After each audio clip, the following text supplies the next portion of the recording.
Cześć, witam serdecznie.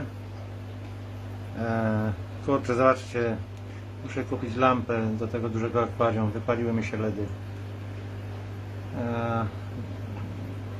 Masakra. No cóż, no to wstęp sobie omówimy przy innym akwarium w takim razie. Myślałem, że zwyczajowo zrobimy to przy tym dużym, ale tu już jest za mało światła. Co prawda nie jest aż tak mało, jak to na filmie się wydaje, ale no jest go niewiele, no i muszę czekać do przyszłego piątku, bo wypłatę dostaję 15. W związku z tym póki co, kurczę, od 1,5 tygodnia ciemność nastała. Na szczęście tu nie mam dużo roślin. W zasadzie te, które są, no to przy powierzchni są. Zobaczmy sobie. No, tutaj przy powierzchni jeszcze jest trochę tego światła. Jak widzicie, zostały tylko czerwone LEDy praktycznie. Więc to, co tu przy powierzchni mam, ta Vallisneria gigantea, czy to emersyjne mikrozorium, no to mi przeżyje. No, mam pod spodem jeszcze, widać w tle te liście. To jest, dawniej nazywało się Cryptocoryna cordata, a teraz nazywa się Cryptocoryna siamensis varietes cordata. No, ona mi przetrzyma przez tę chwilę. No ale ciężko filmy kręcić, więc muszę lampę wymienić niestety w przyszłym tygodniu. No, zerkniemy sobie na ten zbiornik i powiem Wam, o co chodzi. No, na ostatnim filmie wspominałem, że jestem chory. Niestety nie poszło na lepsze, tylko na gorsze. No teraz już mi przechodzi, aczkolwiek wczoraj mnie tak ząb bolał i głowa, to jest dramat. Pracowałem na zwyżce, było dość wiecznie, no i oczywiście standardowo padało. Także przemarzłem w cholerę, no i ząb mnie zaczął boleć. Ale plus jest tego taki, że w końcu umówiłem się na termin do wyrwania tego dziada. Niestety będą mi ciąć ryło, bo to jest ząb po leczeniu kanałowym, już stary. Zrobiła się taka, może nie tyle zgorzel, co taka nisza ponad tym zębem. Nie wiem, ropień, coś w tym stylu. Długo miałem z tym spokój. Próbowałem go naprawić, ale się nie da. Trzeba go wyrwać. No i niestety tak. Termin mam na przyszły tydzień też. Muszą mnie prześwietlić japę. No i się okaże, czy będą to od strony szczęki otwierać, czy niestety muszą mi przeciąć policzek i tam to wszystko wyczyścić. No bo wyrwanie zęba to jest najmniejszy problem, właśnie ten ropień. To jest problem, który tam się zrobił. Zwykły dentysta nie chce się tego podjąć, więc idę na chirurgię szczękową. To co tu widzicie, no to właśnie z rzeczy, które się podziały, takich nie najfajniejszych. Ostatnia klatka Bumblebee. Nie wiem, chyba są smaczne, bo krewetka je wszystkie wyżarła. Na szczęście zdarzyły się okoci, także w domu takim akwarium dla narybków, którego nie widzieliście jeszcze nigdy. Mam tam ze 30 sztuk. Ciekawa rzecz, że bo 2 mioty były. Pierwszego miotu ryby są właśnie takie żółto-czarne, natomiast z tego drugiego początkowo były całkowicie czarne. Później tak zaczęły się robić szare, a teraz zaczyna się rozlewać ten deseń na nich. Ciekawie, jak będą wyglądać za jakiś czas.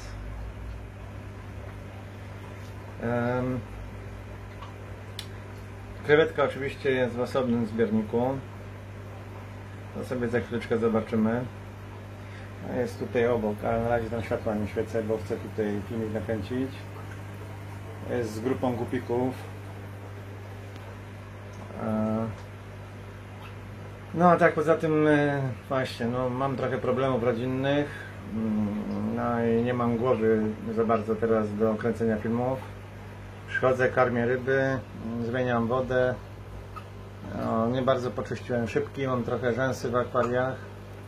Nie mam czasu, no, przychodzę, jestem styrany, muszę się przespać, później idę na karmię ryby, zazwyczaj po karmieniu idę już spać, no bo o 4 rano trzeba wstać do pracy. No i ze względu na te całe problemy też nie mam pieniędzy za bardzo obecnie, także zmuszony jestem zredukować liczbę akwariów. 4 kostki już zlikwidowałem. No, ogólnie planuję do grudnia, no, może nie wiem czy do grudnia się zmieszczę, no ale na pewno do końca tego roku w sumie 10 akwariów zlikwidować. Później się okaże co dalej. No ale niestety muszę zrobić redukcję. Niestety, no pomimo tego, że znalazło się kilka osób, które zechciały mnie sponsorować na Patronite, no jest tych osób za mało, żeby mnie to mogło na tyle wspomóc, żebym mógł no, rozwijać się dalej. Stąd też właśnie ta potrzeba redukcji. Na pewno nie mogę zwiększyć ilości światła, a raczej właśnie muszę zmniejszyć ilość prądu zużywanego. No 10 akwariów to troszkę prądu zaoszczędzę. No a przy okazji puste akwaria będę mógł wykorzystać do rozmnażania kąsaczowatych. One do rozmnażania nie potrzebują światła, wręcz światło szkodzi ikrze i narwkowi. No i zobaczymy. Dzięki temu może coś podziałam i jakieś porozmnażam ryby. W plastiku już tego nie chcę robić. Ostatnio razem jak próbowałem rozmnożyć zwieńniki jarzeńce, niestety padła mi samica w tym plastiku. Muszę mieć szkło na to. Nie ma sensu, żebym kupował nowego szkła. No oczywiście mógłbym je wrzucić gdzieś tam to szkło, bo i tak światła nie trzeba, więc w tej zimnej części mam jakby możliwość. No ale nie ma sensu wydawać pieniędzy, jak teraz ich nie mam. Zresztą oglądalność kanału też spadła. W związku z czym no tak się zastanowiłem nad tym i doszedłem do wniosku, że no, trzeba by było coś zmienić. Myślę, że filmik będzie się ukazywał raz w tygodniu. Nie ma sensu robić 3 filmów w tygodniu, skoro sumaryczna jak wyświetlalność jest taka sama jak jednego filmu, a pracy jest 3 razy więcej. No i chciałbym wprowadzić jednak treści dla patronów.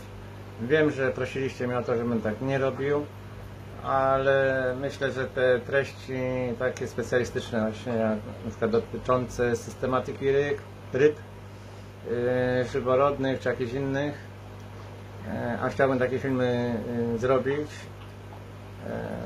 no to najlepiej właśnie, żeby one były dostępne na Patronite, no bo będę miał pewność, że rzeczywiście trafi to do osób, które właśnie są zainteresowane takimi szczegółami dokładnymi. Taki film dla patronów chciałbym zrobić minimum raz w miesiącu, 1,5 godziny, taki dość szczegółowy. No, nie ma dla mnie sensu kręcenie takiego filmu, coś w stylu właśnie filmu, jak zrobiłem film o wątrobowcach. Nie ma sensu tego wrzucać na kanał ogólny, no bo nie ma to jakiegoś specjalnego przełożenia na wyniki oglądalności. To co widzicie to oczywiście Poecilla mexicana, Catazaya. Czekam aż się rozmnożą. Jak te placki się rozmnożyły, była cała masa tych czarnych, to byłem pewny, że to te Molinezje. Bo też te młode bardziej mi przypominały młode Molinezji, były takie wysmukłe, takie przecinki i małe, ale takie właśnie no, bardziej wysmukłe. Ciekawe, bo ten pierwszy miot tych platek to były właśnie no, dashboard, są platki na pewno. A to kurczę, tylko zastanawiałem się, jak to jest możliwe, że są czarne. Pomyślałem, że może one po prostu takie czarne się rodzą i później jaśnieją z czasem. U tej samicy taki ciemniejszy ogon widać na przykład. Zresztą jak im się przyjrzeć, to no, jest tej szarości trochę w nich. No ale okazało się, że jednak platki, więc nie mam młodych, oprócz tej dwójki, która była wcześniej. Jedną niestety Molinezję zjadła mi moja krewecia, drugiego samca, ale jest jeszcze jeden taki młody samczyk tam u dołu. O, to on jest. Także nie ma problemu, tylko żeby się zaczęły rozmnażać intensywniej. To by było już super. Ale no chyba może być z tym problem, bo z tego co widziałem u Tomasa, to te ryby u niego też za chętnie się nie rozmnażały. No trzeba czekać. Często z Molinezją jest tak, że długo nic, nie chcą rzucać młodymi, a później nagle jest bomba młodych, nie wiadomo skąd. No, ale wracając do kanału, z tych takich treści bardziej popularnych, to myślę, że po prostu porobię filmy o rybach, które no, popularnie są hodowane w akwariach. Może nie o odmianach kolorystycznych mieczyków, gupików i platek, bo chociaż czemu nie jest z drugiej strony, ale wolałbym może o kąsaczowatych, może jakieś bojowniki, takie rzeczy.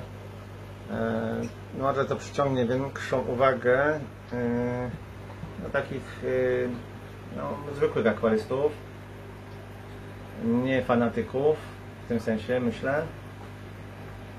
No a dla fanatyków no, będę miał na Patronite treści.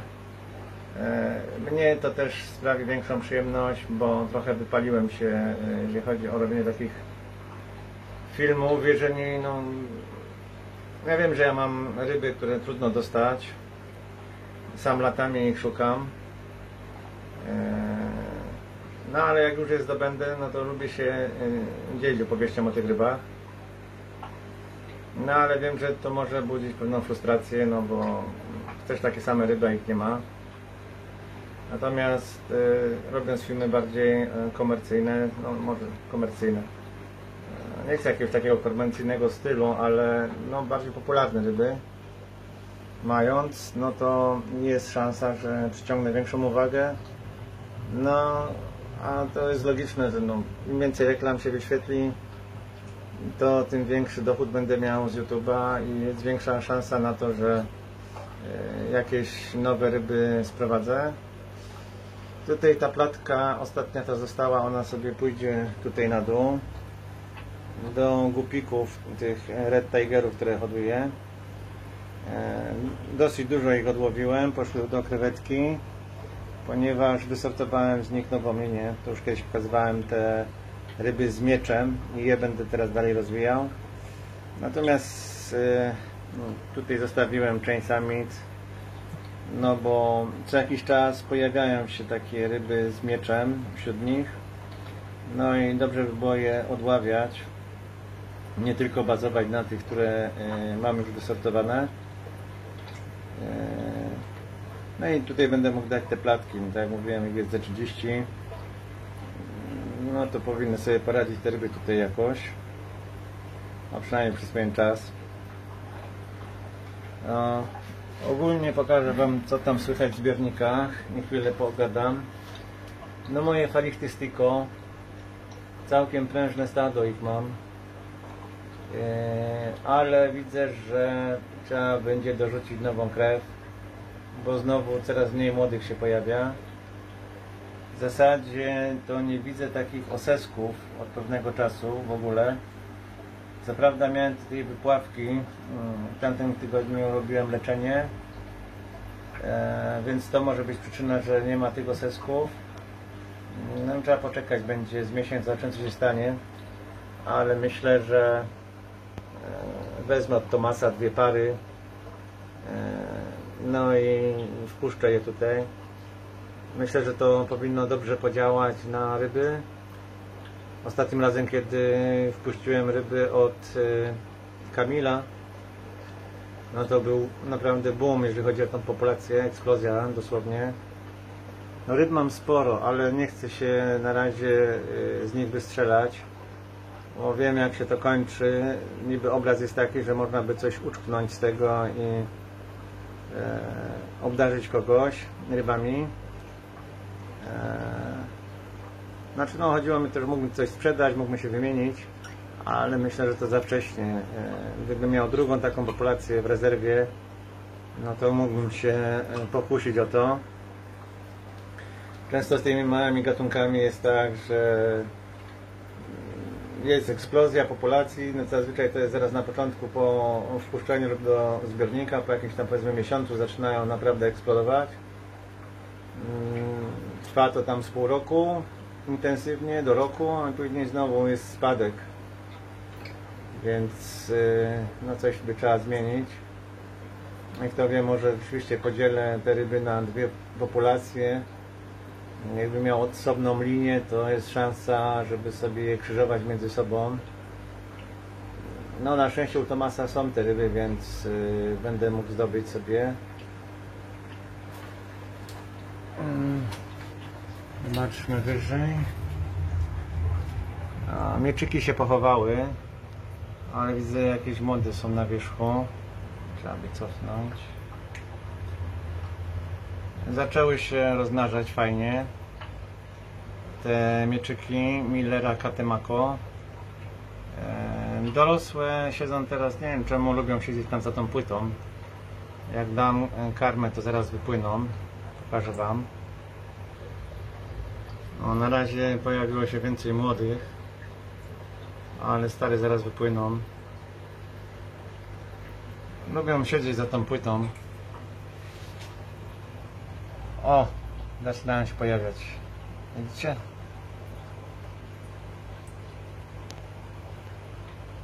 Te ryby lubią siedzieć w takim gąszczu, gdzieś w jakiejś kryjówce. O, coraz więcej ich jest. Karma zawsze działa. No może nie zawsze, ale w większości wypadków. Świetne te Katemako, naprawdę jako nanorybka to według mnie jeden z najlepszych gatunków. Z tego co wiem od Jarka, to bez problemu się rozmnażają. Naprawdę on mówi, że no ma ich multum już teraz. No i widzę, że no, trzeba było poczekać chwilkę. No i teraz z dnia na dzień widzę coraz więcej tych młodych, pływających. No one też dość skryte są takie momentami. O, i kolejne. No to jeszcze nie wszystkie są. O, a tutaj samiec Macrobrachium species. Charakterystyczne wielkie szczypce.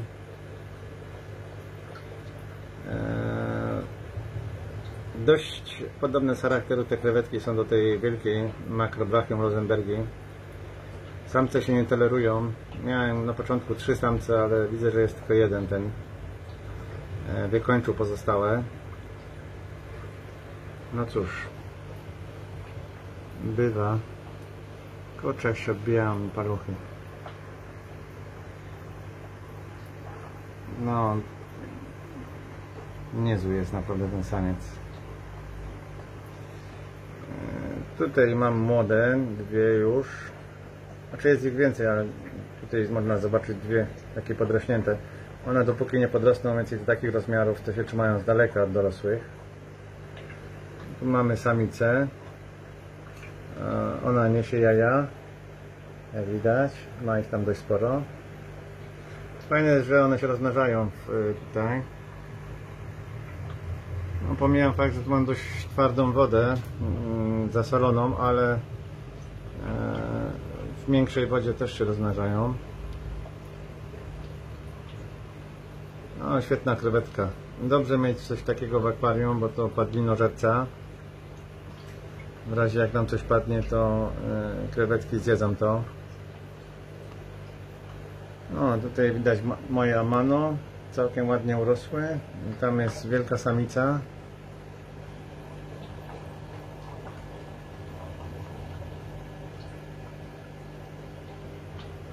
No, ale z kreweciami tymi Macrobrachium species to mi się udało, trzeba przyznać. Naprawdę bardzo dobry zakup.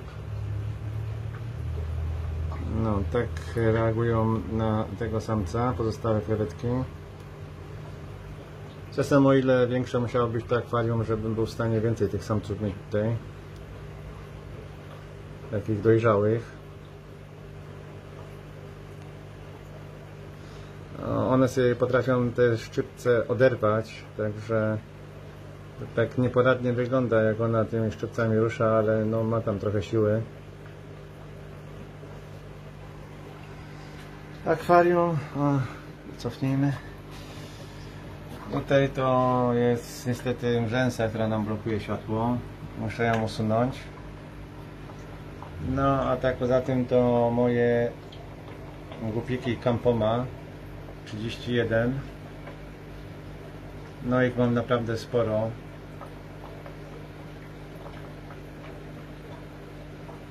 Namnożyło się to towarzystwo całkiem nieźle. Aczkolwiek z tego co widzę, to też już wymagałoby jakiegoś sortowania powoli.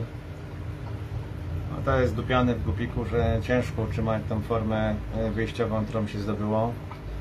Nawet jeżeli to dotyczy ryb dzikich. Najczęściej to robią mi się weloniaste płetwy.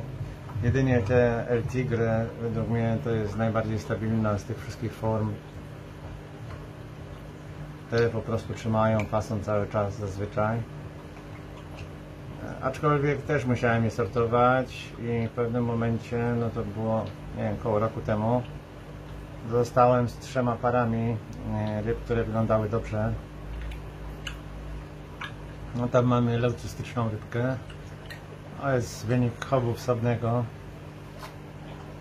Leucystyczną, czyli pozbawioną czarnego barwnika w skórze. Udało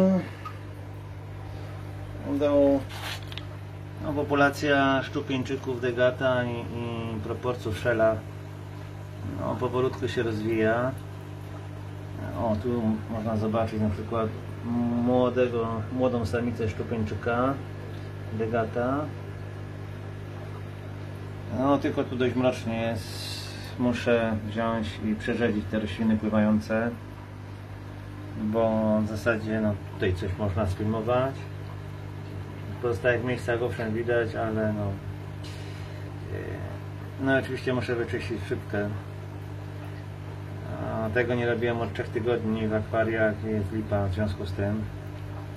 A tak jak wspomniałem, no, z czasem trochę kuleje teraz też. Dobra, odpalmy sobie pozostałe baniaki. Tak to tutaj teraz wygląda. Rzeczy, które się zmieniły, no to tu jest ta już ciemna eka. 4 kostki są wyłączone. Na pewno chcę zostawić wszystkie te duże akwaria. No i zobaczymy, część z tych 60 zostawię. Na pewno część przeznaczę na rozmnażanie. To będą te tutaj dwie. Panoramę likwiduję, mam jej dosyć. Nie chcę mi się jej czyścić nawet. Tutaj mam 3 małe rybki. Teraz może je popatrzymy. No już nie są takie małe, mają 1,5 centa. Ale chyba nie złapię ostrości na nich. To jest szczupieńczyk pręgowany, ta dzika forma. Mam 3 sztuki młode. Muszę wziąć znowu, wyciągnąć mech i powinienem jakieś kolejne zdobyć. To jest szkło lane i tutaj ostrość złapać to jest Lipton.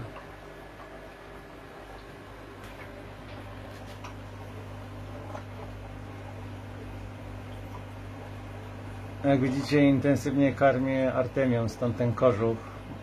Będę musiał to odessać.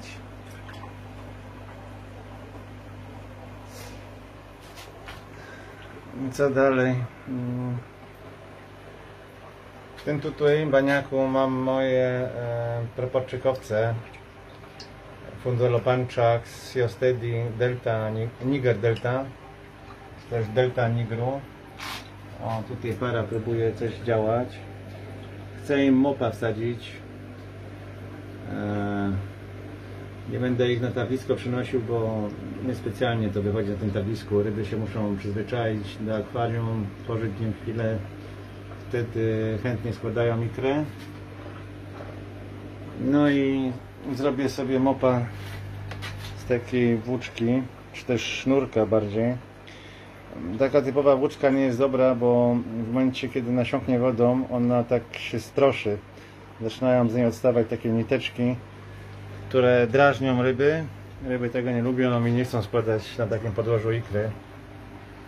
No a u dołu i tak jest tak ciemno, że rośliny nie chcą rosnąć, więc mogę tego mopa rozłożyć. To liście tutaj to Aponogeton ulvaceus. Dość intensywnie rośnie i kwitnie mi tam. Zaraz zobaczymy. Nie zobaczymy. Tu jest jeden z kwiatów. Te kwiaty zazwyczaj są podwójne takie, mające w bazie. No, żeby uzyskać młode rośliny, trzeba zapylić te kwiaty. Czekam na kolejne. Tam widzę zwięd, nie udało się zapylić. Trzeba krzyżowo zapylać, mieć przynajmniej 2 rośliny. A ja mam 4 akurat. Problem jest taki, że potrzeba, żeby równocześnie zakwitły. Najlepiej wtedy splątać te kwiaty ze sobą i one się zapylą. Kilka razy udało mi się te rośliny rozmnożyć. Nie jest to bardzo trudne, ale też nie jest łatwe i pędzenie sadzonek przede wszystkim jest chyba najtrudniejsze. Dość wrażliwe są, łatwo zamierają. Nie powinno ich się przesadzać. Dopóki tak przynajmniej 10 cm nie mają i nie pojawi się przynajmniej 5-6 liści. Ale roślina warta tego, żeby ją rozmnożyć. Znaczy, no, problem, że gdzie ją wsadzę, jak ją rozmnożę, to też jest to, ale chciałbym sobie rozmnożyć. Jeżeli chodzi o ten tutaj baniak, jest cała masa młodych mieczyków, a tutaj są moje młode pirapelle podrośnięte. W domu mam jeszcze 3 z kolejnego wylęgu. No ale tych młodych już mam kilkanaście, w sumie powinno być około 20. Bardzo się cieszę, bo nie tak prosto się te pirapelle rozmnażają. Dość są kapryśne pod tym względem. Multum mieczyków jest. O, jest i falichty z Fairway Ferry. Nauczyłem się rozpoznawać. Falichty z odmieczyka różni się tym, że ma taką kreskę na płetwie grzbietowej i odbytowej. Natomiast to są miecze tutaj. To pozostałe. To jest tym okiem takim. No to tutaj pirapella. No i mój samiec z mieczyka Perlera almoiola. Stado dorosłych pirapelli.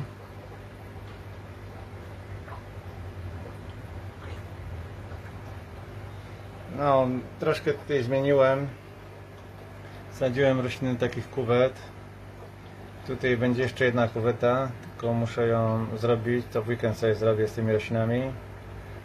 No, nie mam pieniędzy, więc nie kupuję komponentów na podłoże do tego akwarium. Póki co rybom to nie przeszkadza. Nie jest ono, że tak powiem, jakieś fantastyczne, jeżeli chodzi o wygląd. Ale ryby się rozmnażają, to jest najważniejsze. Ale jak mówię, przede wszystkim jest multum mieczyków. Niektóre już całkiem spore. Zaczynają się wybarwiać. No, tak jak ten tutaj. Tylko oczywiście nie mogę złapać ostrości. Momentu. Trochę lepiej. No, dzięki temu, że zlikwiduję kilka tych akwariów, to zdobędę LEDy na belkę tutaj, która mi się wypaliła częściowo. Widać na przykład, te, które nie świecą. Jest ich dość sporo, szczególnie tutaj. Akurat wszystko będę mógł powymieniać. Co jest nie teges. No, a belkę po prostu kupię sobie do tego dużego akwarium. To jestem zmuszony, niestety nic nie wykombinuję. Nie mam LEDów na tyle, żeby tam zrobić oświetlenie. No ale za 60 euro kupię już lampę z obudową i z rurą LED. Także tak to zamierzam zrobić. Myślę, że będzie dużo lepiej niż było do tej pory. Pod spodem, co my tu mamy pod spodem? Tu jest tak jak było. Mam tutaj linkę Melanogaster. Niestety nie chce mi się rozmnożyć. Jest plan, że te linki pójdą tutaj do Molinezji, do tego akwarium. Limia i slaj. Mam tutaj kilka sztuk. No one się strasznie czają. Są płochliwe dosyć. No i moje drobniczki jednodniówki gdzieś tam są w tym małym zbiorniczku. No tutaj jak mi się zwolniło to akwarium, tutaj chcę dać krewetkę, ponieważ nie mogę jej tutaj za dobrze filmować w tym plastiku. Chociaż jej tu jest dobrze. Widać ją tutaj. Może od góry lepiej ją będzie widać. Nie. Nie chcę grzebać, bo ją przepłoszę. O, widzicie ją. Siedzi sobie z gupolami. No, przy okazji poluje na nie też na pewno. Dam jej teraz rybkę, to zobaczcie jak ją porwie.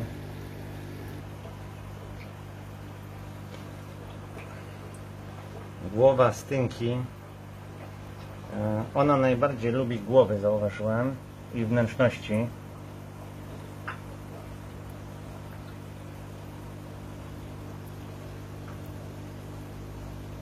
Zaraz się nią zainteresuję. A, już ją capła. No i właśnie, i teraz można by było nagrać jak ją pożera, ale nie da się przez to, że no, ten plastik jest taki no, mało przejrzysty. Coś tam widać, owszem, no ale ciężko obejrzeć szczegóły, chociaż nawet nie tak najgorzej jest. No, muszę się zastanowić, czy no, na pewno byłaby efektowniejsza do nagrywania, gdyby była we szkle, a nie w plastiku. No ale tutaj ma 60 na 60 na 30.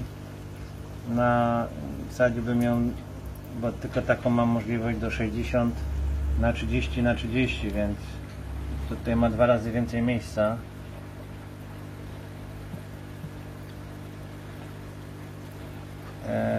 No właśnie, obserwując ją w tym wcześniejszym zbiorniku, gdzie pożarła mi platki, to właśnie zaobserwowałem to, że ona zjada głównie głowę ryby, wyjada wnętrzności, a resztę po prostu wyrzuca, zostawia. Inne krewetki miały ucztę, ale ona lubi właśnie, no nie wiem, może to teraz wynika z tego, że ona rośnie dość intensywnie, że akurat to jej sprawia przyjemność, zjadanie tych części. No ale faktem jest, że tak właśnie robi. Tutaj ma taką wielką kryjówkę. To jest taki, no był wieszak ze świeczką zrobiony z gliny, taki ceramiczny. Taka wielka dachówka, można powiedzieć. Przykryłem to od góry kamieniami, zasłoniłem jej z boku, jedno wejście ma. No musi mieć dość duże tą kryjówkę. Tym bardziej, że no, jeżeli jednak zostawię ją tutaj, no to będzie tu przez najbliższe no, około pół roku. Wcześniej nie zorganizuję jej niczego większego. Dobra, uciekła. No tam z tyłu to mam aglaonemę. No i moje czerwieniaki tam są, plus takie zwykłe antki. Tutaj widać, o. Mam jeszcze grupę, no chyba z 15 ich tam powinno być, tych czerwieniaków. Póki co nie ma zbyt wielu chętnych na te ryby, nie wiem czemu. No może przez tą agresję, ale jak widzieliście u mnie, da się z tym powalczyć. Tu są moje lorki. Wcześniej nazywałem je mikrolepidogaster, ale no, od pewnego czasu mówię, że to są aigemani. Aigemani to jest taki, można powiedzieć, gatunek zbiorczy dla ryb, które no, nie mają do końca określonego statusu systematycznego.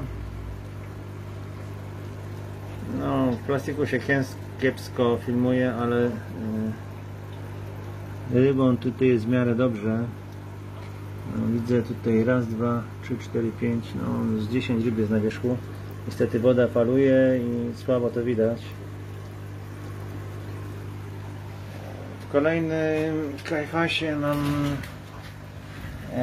też lorikarię, z tym, że to jest Rhine Loricaria species, nie wiadomo co to jest.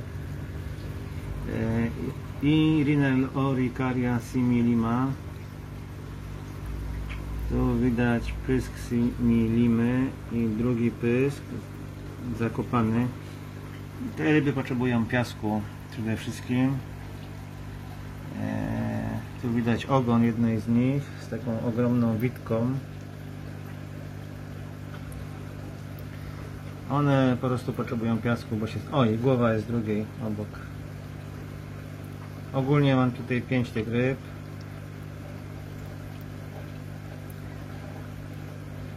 Dorwałem je tanio, bo te niestety, no część tych ryb ma mopsa, no, były w złych warunkach, no ale udało mi się je po dychu kupić w związku z tym.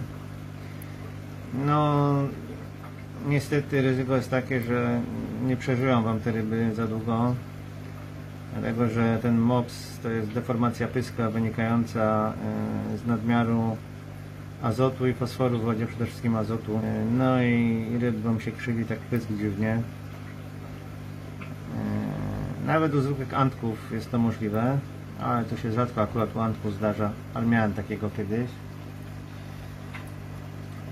No i mam tutaj 3 te similimy plus 2 te Rhine Loricaria species. Niestety 2 z tych similim mi padły w ciągu pół roku. Rzecz o dwie, jak będzie z pozostałymi. Może akurat przeżyją na tyle długo, żeby się rozmnożyć, ponieważ nie jest to choroba genetyczna, tylko wynikająca ze złych warunków i to są warunki na początkowym okresie, kiedy ten rybek się rozwija. Jak już dojdzie do deformacji pyska, no to już to tak zostaje i ryba rośnie w miarę z tym pyskiem dalej, no albo umiera. W zależności od tego, jak bardzo ten pysk jest skrzywiony, jak bardzo upośledza to pobieranie pokarmu. A mam nadzieję, że te 3 już mi zostaną i że okaże się, że jest wśród nich para ryb. Co do pozostałych tych 2 loricarii, no to przy wielkim farcie mam parę, ale nie wiadomo w ogóle co to za gatunek jest. Po prostu te ryby mam od Tomasa, ktoś przyszedł do niego oddać je, bo nie miał miejsca w akwarium na nie. One miały już wtedy tak po 15 cm długości. No i cóż, to dość drogie ryby. Ktoś wydał kupę kasy, bo normalnie kosztują od 35 do 50 euro, w zależności od wielkości, co kupujemy. Na pewno te species były droższe. No ale cóż. No. Tu jest taka 15 cm rurka, jak widać 5 cm ryby wystaje ze środka. Patrząc po ogonie, no to gdzieś tak sięga ta ryba do tej gałązki, która tutaj przecina. Nie wiem, pyska jej nie widzę, bo faluje woda. Możliwe, że już nawet większa urosła. No myślę, że ma spokojnie około 18 cm ta ryba.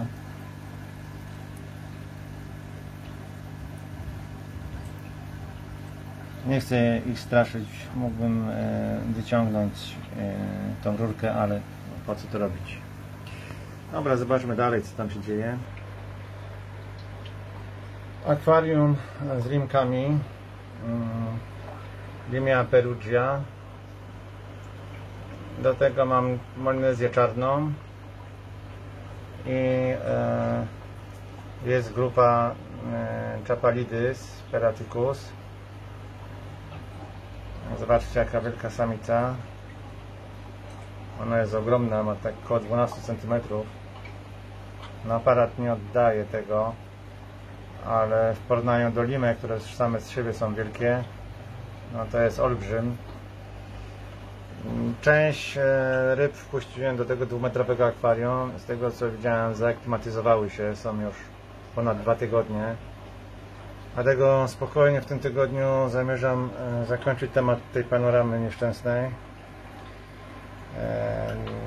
Ryby z panoramy trafią do tego długiego akwarium. No i w ten sposób będę miał 2 linie ryb. Co prawda tam no, ciężko raczej będzie na rybek. Znaczy może inaczej, na rybek będzie, ale tam mam drapieżne ryby. Bo wpuściłem tam szczupieńczyki pręgowane. No i zamierzam drugą parę szczupieńczyków też tam wpuścić. No tak jak wspomniałem, no ten mały regał będę kasował. Szkła zostawię, wyczyszczę, no i będę miał na rozmnażanie ryb.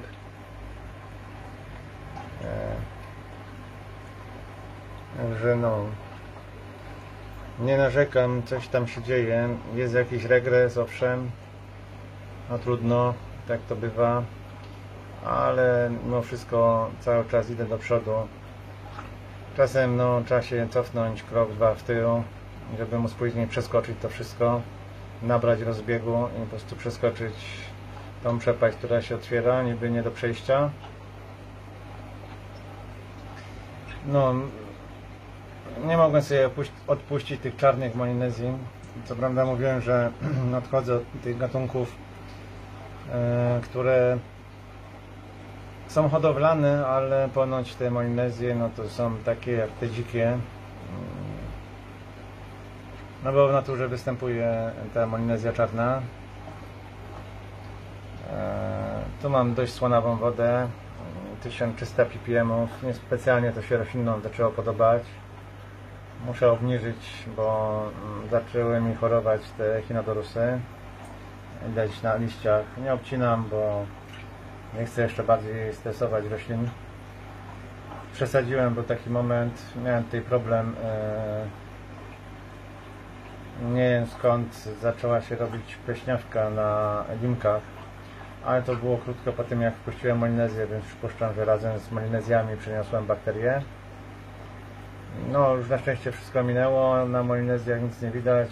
Zresztą przez cały ten moment tylko limki były chore, ani Chapalidis, ani Molinezje nie miały tej pleśniawki. No i siłą rzeczy zwiększyłem do 1500 ppm, ale no to była katastrofa. Jeżeli chodzi o rośliny, widać te pożółkłe liście, które się rozpadają. To samo było na tej Amazonce. O, tu efekt, pojawiły się momentalnie glony pędzelkowate. No i tam na tym leopardzie też było dużo takich nieładnych liści. Także trochę mi no, to leczenie akwarium, jeżeli chodzi o rośliny, wykończyło. No tylko trochę na szczęście. No tak, to jest roślina, którą przyniosłem z domu, dlatego że tam była obżerana ustawicznie przez świeciki kongijskie. O, jak ten Echinodorus się nazywa? Echinodorus species Paul Kremer. Chyba Paul Kremer, tak. Albo Kremer, albo Kremer. No i przeniosłem go tutaj, jak widać ładne czerwone liście wypuścił. Takie wręcz bordowe. No a wcześniej miałem tutaj innego Echinodorusa Red Flame'a, ale jego przeniosłem do akwarium, gdzie mam wieloplamki. No i teraz odbija, że tak powiem, ale już zaczyna wypuszczać ładne liście. Pod spodem Lagenandra doszła do siebie, przestała zrzucać liście, dostosowała się, jak widać. Te tutaj gupiki to Campoman 42. Zresztą mi kurcze młode, muszę odłowić samice kotne osobno, żeby namnożyć tą grupę. One są fajne, co prawda no, część młodych zawsze przeżywa, bo tam widać jakieś są młode, ale chciałbym, żeby tych ryb było więcej, bo jest szansa na jakichś chętnych na te ryby. Tym bardziej, że naprawdę są dość efektowne. Jeszcze, walnąłem się łokciem, mamma mia. Są dość efektowne, więc warto byłoby je namnożyć. No i muszę je przysortować, bo sporo wad genetycznych tutaj widzę, na przykład na tym samcu, na jego grzbiecie za bardzo jakiś jest skrzywiony, więc chciałbym namnożyć je w większej ilości, żeby móc coś z tego wysortować sobie. O to tutaj chodzi. Pokażę wam, jaki ładny kolor mają liście. Momento.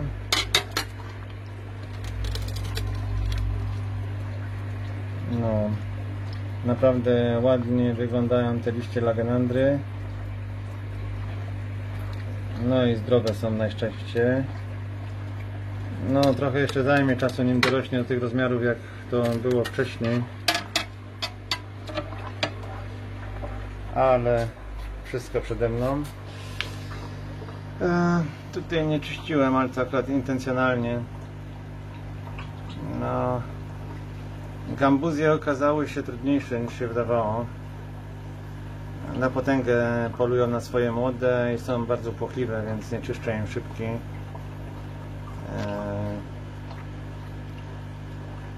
Nie czyszczę im szybki. No, tych młodych, które tutaj wpuściłem z wcześniejszego wylęgu jest 6. No i mam jeszcze z jednego wylęgu ryby. Ich jest 8. No, na rybek powiem szczerze, że wpuszczałem, że może ja mam złe warunki do tego na rybku, nie wiem. Ale na rybek jest trudny.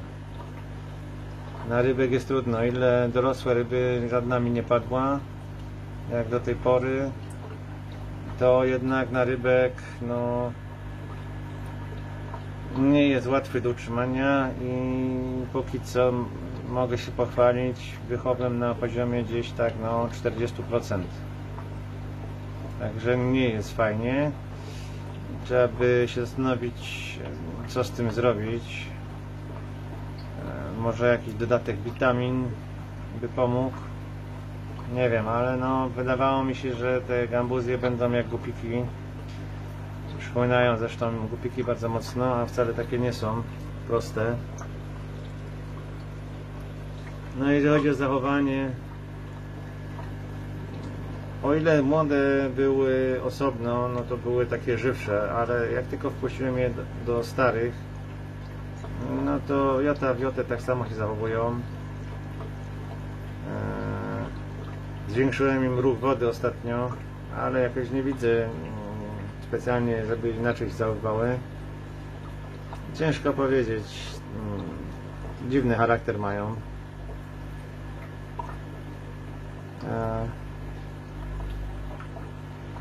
Tutaj mam na rybek.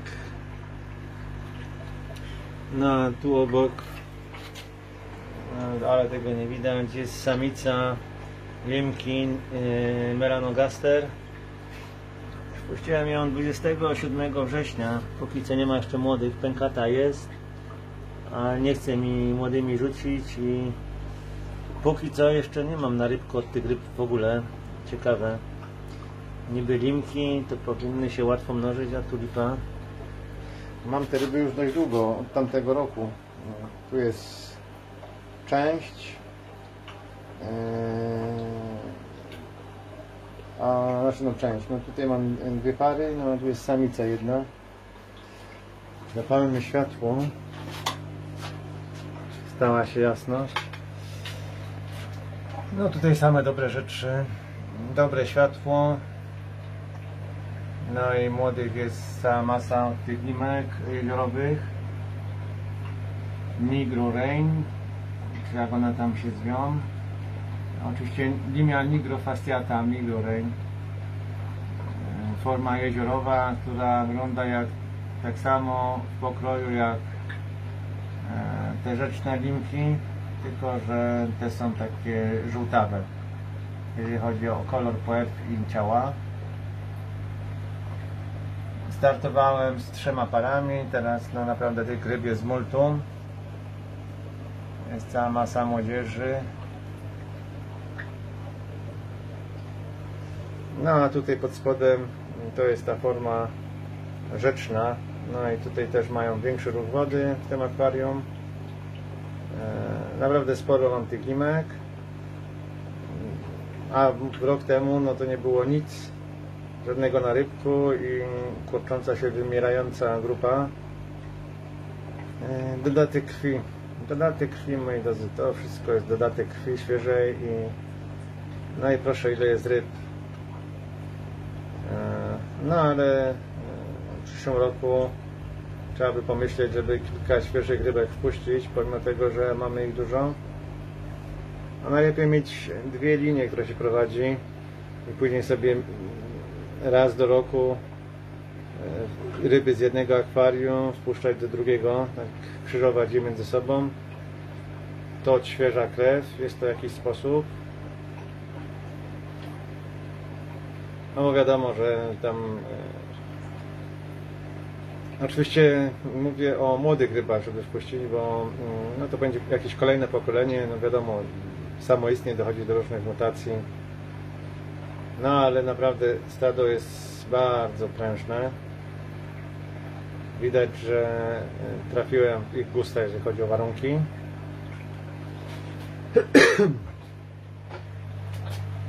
Moja para żyrardynek Yellow Belly, Girardinus metallicus Yellow Belly. No samica już się robi grubaśna. To był taki chudzielec jak przyszła. Także czekam. Wkrótce coś powinno się pojawić, jeżeli chodzi o młode. Fajnie by było, bo tylko parę ryb mam. Niestety tylko tyle było w sklepie. Oto i moje naszorny. Niestety nie wiem jak, ale 2 mi wyskoczyły. Pomimo przykrycia jakoś tutaj musiały bokiem wyskoczyć. To jest... zawsze tak jest. Zawsze jest pod górkę. No... niestety. Ale spróbujemy je rozmnożyć, więc może tych krewetek będzie więcej.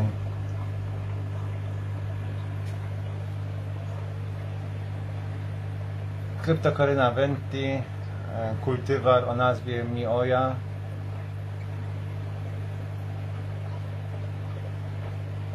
Całkiem ładny. Kosteczka, którą zakładałem na filmie. No, zarasta sobie powoli. Oczywiście nie wyczyściłem szybek, więc cofniemy. O, tak jest lepiej. O. Jak widać, mech rozrósł się niesamowicie. Fontenalis antipletica, czyli mech zdrojek. No naprawdę zdrowo wygląda ten mech tutaj i fajną taką czapę tworzy. No ale zasłaniał mi kryptokorynę niestety w związku z tym. Coś będę musiał wymyślić, żeby ją trochę odsłonić. Mogłem ją bliżej posadzić. To jest... zapomniałem jak się nazywa ta kryptokoryna. Zaraz już wspomnę. No i na dnie coś tam pyka, to Lilaeopsis, ale wolno mu idzie.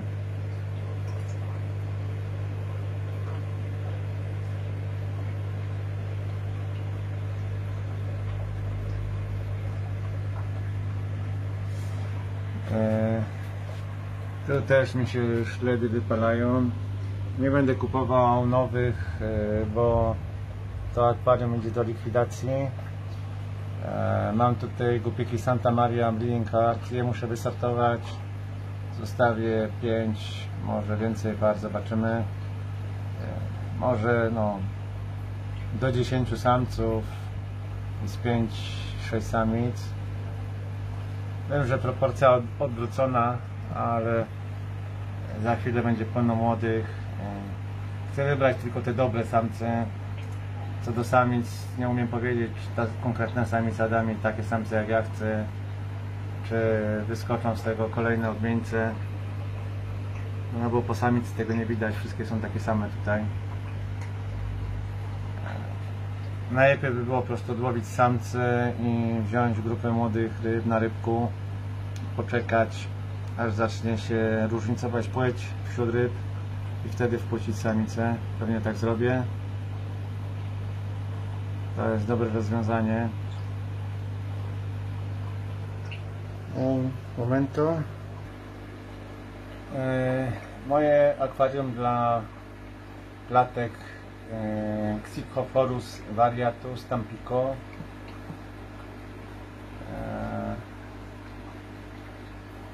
Po małym krachu populacji, ale akurat wynikającym z tego, że no, myślałem, że mogę je połączyć z rybkami, a niestety te ryby trzeba hodować samemu, ponieważ narybek jest wyjątkowo taki nieporadny. O ile dorosłe ryby mogą żyć z innymi rybami żyworodnymi, no to narybek przegrywa momentalnie konkurencję, no i go jest niewiele. No to teraz muszę się pochwalić, że tego narybka mam już sporo. To już jest taki podrośnięty narybek, wybarwiony. Te rybki mają jakieś 1,5 centa, ale tam w gąszczu czai się cała masa takiej malizny, różnej drobnicy. Także no, grupa uratowana. Bardzo mnie to cieszy, bo to jedna z fajniejszych form. No i przede wszystkim są to dzikie ryby.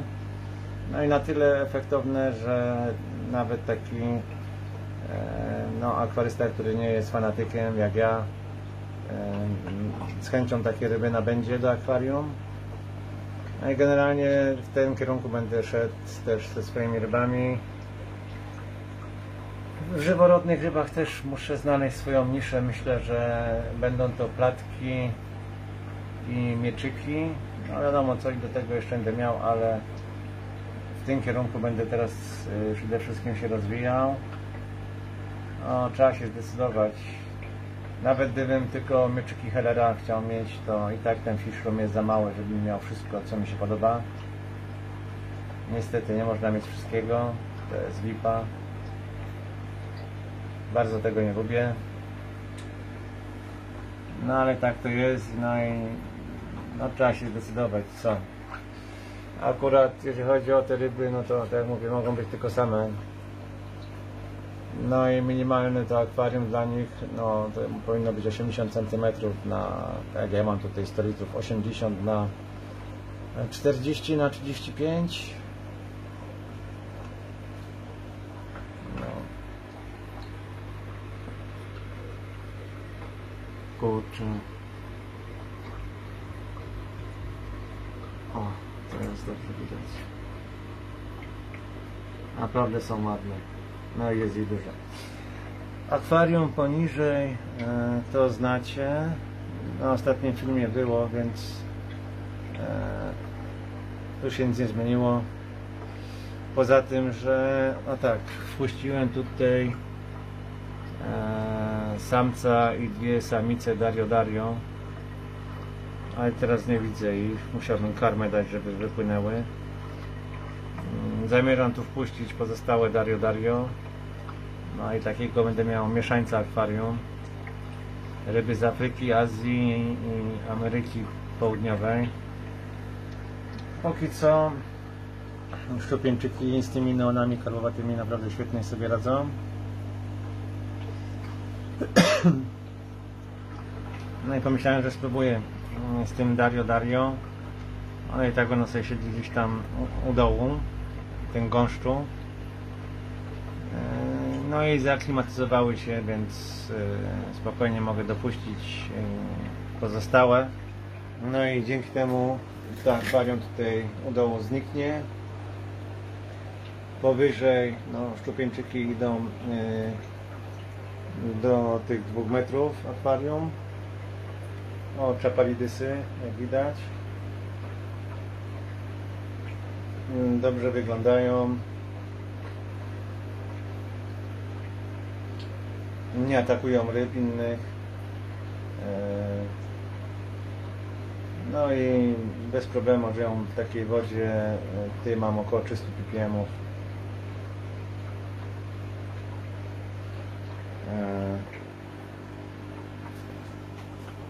Momentu.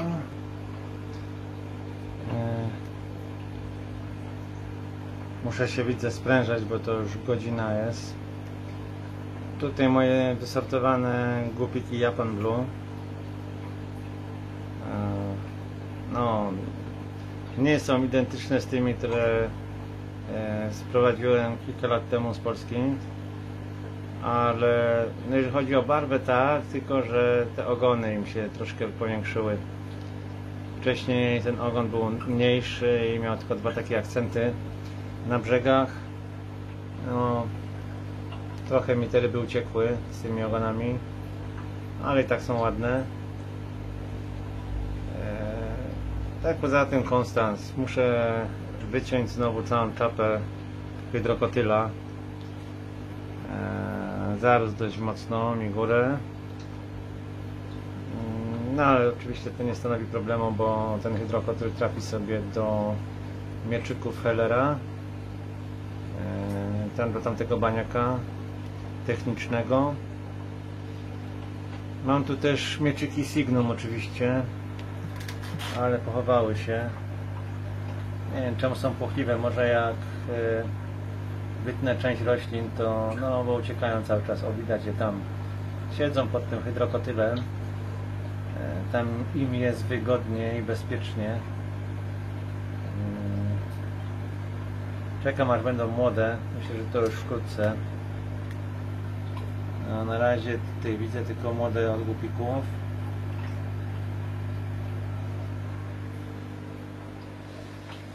Tak jak wspomniałem, tą panoramę likwiduję. To już w tym tygodniu zrobię. Nie chcę mi się jej nawet czyścić, bo mnie to wkurza strasznie. Kiedyś już wam o tym mówiłem. Żal mi trochę tych tutaj baniaków, bo całkiem ładnie wyglądają. No to jest towarzystwo dla szczupieńczyków. Ryby, które są na tyle duże, że nie zostały zjedzone, ponieważ szczupieńczyki jeszcze nie są maksymalnych rozmiarów, więc nie są w stanie popchnąć samca. Ale rodzą się młode głupiki, na które one polują i to dobrze wpływa na psychę tych ryb. Tu jest świeża porcja mchu, którą dostały. Na koniec tygodnia ją wyciągnę i wsadzę nową porcję. Myślę, że no, z tym akwarium jeszcze chwilę poczekam. Jako ostatni z tych tutaj na tym regale skasuję. No, tutaj widzicie panią Dario i drugą panią. Panie też są dominujące wobec siebie. No, tam jest kolejna, a pan gdzieś się czai, nie wiem gdzie.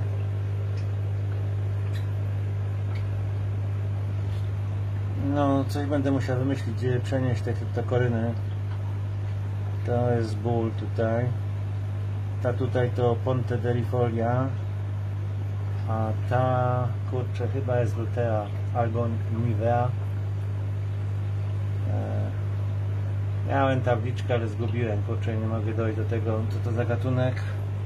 Prawdopodobnie Lutea, ale w zależności od światła te rośliny mogą troszkę inaczej wyglądać. Mogą mieć te blaszki liściowe po prostu krótsze albo szersze. Ciężko stwierdzić. Podejrzewam, że jest to lutea, ale bo luteę kupowałem kiedyś i kupowałem Cryptocoryna nivea. Ale czy to jest to? O, samiec wypływa? Czy to kolejna samica? Nie, to samica kolejna. Samiec gdzieś tam siedzi w środku. A samiczki są takie szare, a samiec jest intensywnie czerwony, a gdzieś pan sobie pływa. No, myślę, że jak wpuszczę do tej drugiej grupy tą grupę, no to będę częściej widywał samce, no bo będą pilnować rewiru, a baniak jest na tyle duży, że 2 haremy będę mógł tam przetrzymać spokojnie. Tak mi się przynajmniej wydaje z doświadczeń wcześniejszych. No i ciekaw jestem, czy jakieś młode tutaj są. No to się przekonam przy likwidacji zbiornika. Szkoda, naprawdę szkoda, bo chwilę go miałem.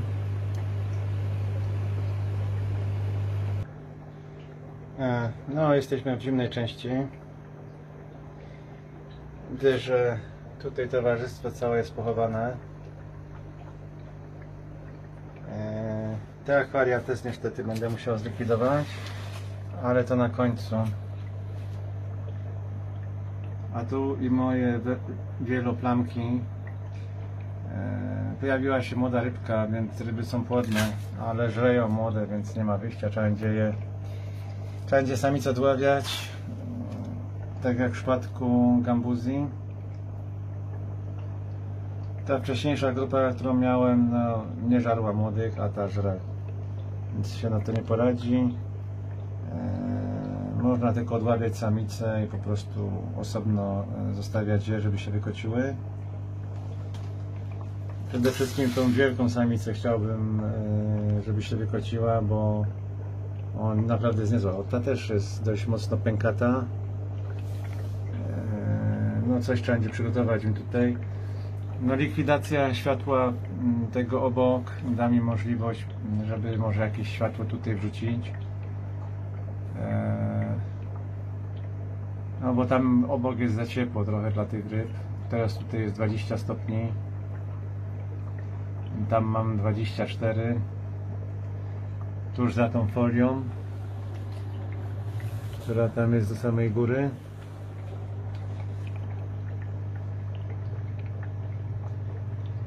No, ale naprawdę warto było je namnożyć, bo no, ta grupa... Przede wszystkim te ryby są dużo większe od tych, które miałem wcześniej. To jest zaskakujące. Może tam ta grupa była już właśnie taka skarłowaciała na granicy wymierania. Czy od dwie. No fakt jest faktem, że była bomba młodych, a później nic. No i wymarły stopniowo wszystkie te ryby. No i na koniec moje jaskiniowe rybki.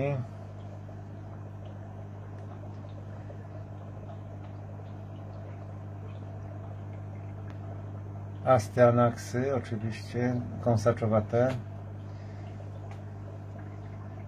No, jak mi się zwolni jakieś szkło, no to też będę mógł spróbować z nimi rozmnożyć je. Do rozmnażenia tych ryb nie potrzeba światła, niewskazane jest zresztą, bo wrażliwy jest na nie na rybek i ikra. O, świetne są te ryby. Fajnie byłoby je rozmnożyć i mieć jeszcze osobny zbiornik jakiś na nie. Akurat to najprostsza ryba do hodowli, jaka chyba istnieje. Je wszystko, w zasadzie w każdej wodzie może żyć. Nie potrzebuje żadnych roślin, żadnego światła, tylko karma. Można wyjechać na tydzień, przez tydzień ich nie karmić, na 2 tygodnie można ich nie karmić. Ryby nie padną. Oczywiście przed takim wyjazdem trzeba to sobie zaplanować. Trzeba je intensywnie dość karmić najlepiej ochotką, żeby nabrały tłuszczu, a później można je zostawić. One są w stanie nawet parę miesięcy wytrzymać bez jedzenia, jeżeli oczywiście mają odpowiednią ilość tkanki tłuszczowej. Głównie stłuszcza im się wątroba.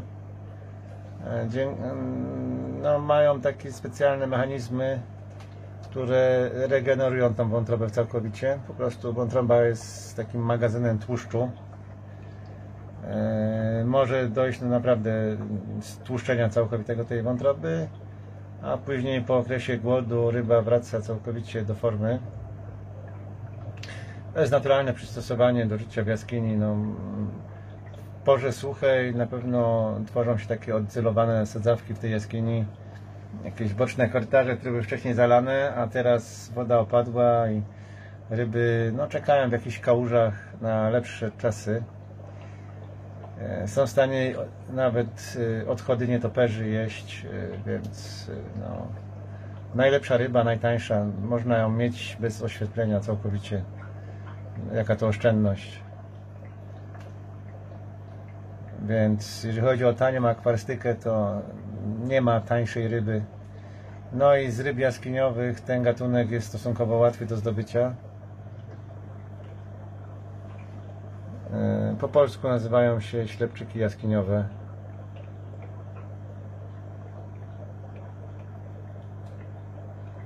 No i spokrewnione są oczywiście z tymi moimi wielkimi Astyanax lacustris.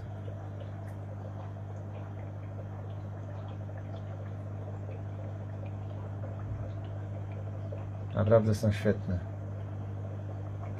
No nic, to tyle na dzisiaj. W opisie filmu zostawiam namiary na moje konto Mroczny Kubek Fiszu.